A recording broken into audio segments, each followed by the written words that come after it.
કરવાનું તમને બધાને ખબર છે કે મૂળ કિંમત વત્તા નફો બરાબર વેચાણ કિંમત. આ એક સૂત્ર છે. મૂળ કિંમતમાં નફો ઉમેરીએ તો આપણને વેચાણ કિંમત મળે.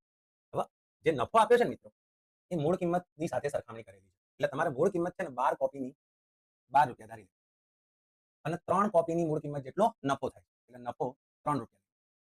12 કોપીની મૂળ કિંમત 12 રૂપિયા, તો 3 કોપીની મૂળ કિંમત 3 રૂપિયા થાય. અને સરવાળો કરો એટલે વેચાણ કિંમત મળી જાય 15. સરવાળો કર્યો એટલે આપણને વેચાણ કિંમત મળી ગઈ 15. પણ દાખલાની અંદર 1800 રૂપિયા વેચાણ કિંમત તો 15 રૂપિયાની સરખામણી 1800 સાથે 1500 ભાગ્યા 1800 કરવાના 120. 15 ગુણ્યા 120. 15 ગુણ્યા 120 કરો એટલે 1800. તો આ જ તમારો જવાબ. તમને પ્રશ્ન પૂછી છે કે કોપીની મૂળ કિંમત જણાવો. તો કોપીની મૂળ કિંમત આવશે 120.